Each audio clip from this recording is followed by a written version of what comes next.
राजकुमार का प्रधानमंत्री को उत्तर।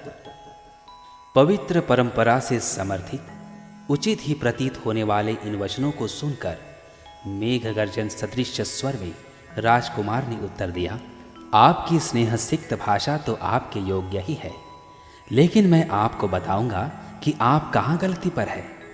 मैं संसार के विषयों की अवज्ञा नहीं करता।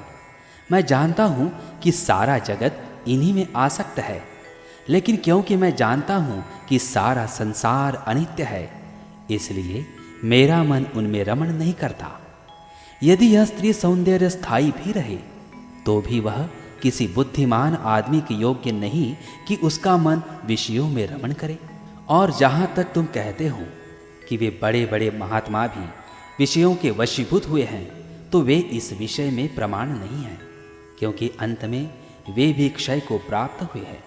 जहाँ क्षय है वहाँ वास्तविक महानता नहीं है, जहाँ विषयासक्ति है वहाँ वास्तविक महानता नहीं है, जहाँ असंयम है वहाँ वास्तविक महानता नहीं है।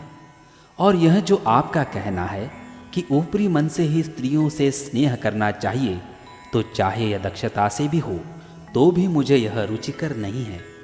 यदि यह यथार्थ नहीं है तो मुझे स्त्रियों की इच्छा के अनुसार अनुवर्तन भी प्रिय नहीं है। यदि आदमी का मन उसमें नहीं है तो ऐसे अनुवर्तन पर भी धिक्कार है।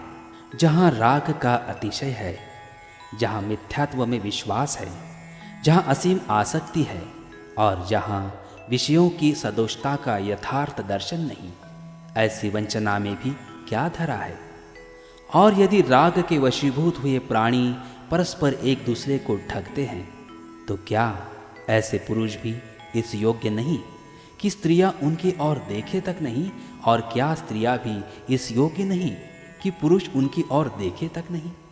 क्योंकि यह सब ऐसा ही है, इसलिए मुझे विश्वास है कि तुम मुझे विषय भोग के अशोभन कुपथ पर नहीं ले जाओगे।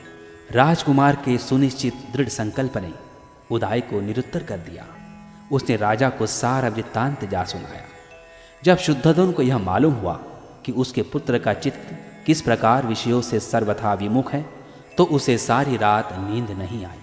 उसके दिल में वैसा ही दर्द था जैसा किसी हाथी की छाती में जिसे तीर लगा हो।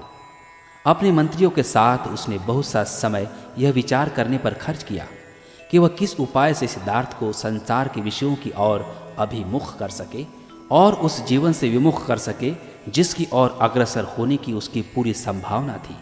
लेकिन उन उपायों के अतिरिक्त जिन्हें करके वे मात खा चुके थे, उन्हें कोई दूसरा उपाय नहीं सूझा। जिनकी पुष्पमालाएं और अलंकार व्यर्थ सिद्ध हो चुके थे, जिनके हाव भाव और आकर्षण कौशल निष्प्रयोजन सिद्ध हो चुके थे, जिनके हृदय में निगूढ़ प्रेम था, उन तरुणियों की सारी मंडली विदा कर दी गई।